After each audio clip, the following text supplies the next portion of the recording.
دا ضلعي انتظامیه طرف نه دي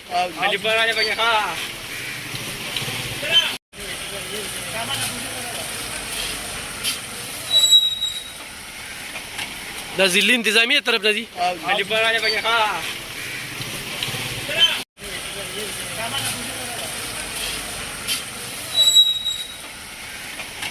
دا ضلعي انتظامیه طرف نه دي کتونکو دغه باران وریږي او دا موږ تاسو ته ښایو چې دا خلک چې کوم دی نو دا کډې وړي او ځان محفوظ ځایونو ته رسوي دا هغه ګیټ وی ده چې دا میولې دي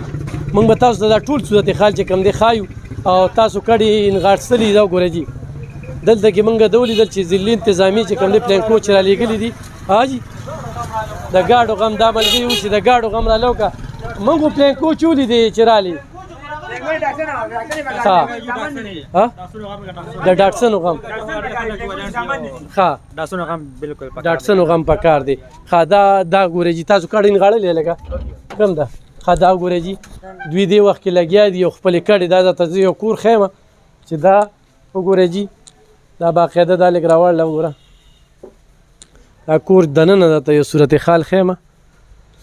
چې دا کډې باقاعده انغستل کېږي او خپل کورونه یو وارې بیا دا خلکه چې کوم دی نو هغه پرېږدي دا هم راواله لږه دا هم راواله دا راواله او بلکل ځان خپل محفوظ مقاماتو ته رسوي خلک دا غوښتنه کوي چې یاره ډاټسنې نشته دي چونکې ما وکتې د ضلعي انتظامیه طرف نه چې کومې پلینکو چې دلته راغلي وي هغې کې کډې روانې دي دا وګوره جي دا وګورئ راشه دې خواته ښایستهرحمان بی دا ښایستهرحمان دی چې زه نن د ده کور ته بیا راغلی یم چې دې ماله مسلسل د کلونو راسې راځي او خپلې غېږړې ورسره کو څه وایي یاره جي ستاسو خدای ډېر خوشحاله کړي خدای هم کامیاب کا او خدای هم شته که تاسو د 12 کال نه 14 کال نه مال لاره او تاسو زما تپوس کوئ او زما د کلي تپوس کوئ دا زموږ دا بس په 10 کال باندې زما بیا کار روان ده یو 10 باندې کله مې هغسې درک نه لګي نن ګماز ګوډي او بغیر د زموږ څوک هم تپوس کوي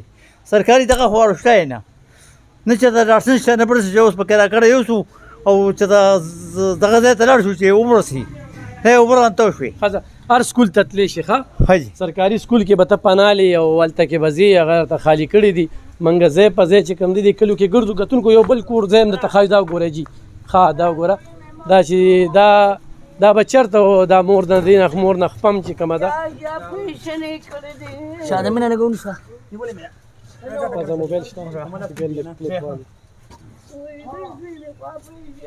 بس الله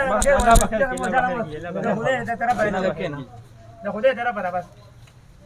د الله طرفه بس دا امتحان دی بس شکر وکړل بغیر بس الله دې دا خپلو دا بیا د دې مور نه خو خپه کټ شوې ده که نه چېرته به ځې جي بس اوس به ځو چې ته به ځان له تنګي کې ځای ده خوا دې خوا پیدا کړو نو بس هلته به سر سوري لاندې هر سکول ته تللی شې ښه سرکاري سکول ته نه دی او هلته پناه ځان له یو کمره بوک کې پکې کښېنئ ښه انشاءالله ستا دا مور خو بیماره ده څو بچي دي پخپله جي بیمار اپریشن هم کړی ده او خوب دی چې ستا د موبایل نمبر اپریشن یې ستا د موبایل نمبر زما جي 0301 50 29 667 صحیح ده ښه کتونکو دغه مور د هغې نه خپه کټ ته د اپریشن کړی څو بچي دي اووه بچي دي اووه او دغه کډه چې کومه ده هغه د روانه کړې ده او ښایستهرحمان ستا موبایل نمبر څه دی 0302 59 62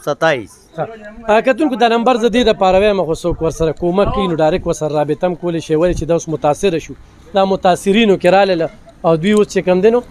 پردیس ته چې کوم دی هغه روان دي زه به مخکې زموږ سره اوسئ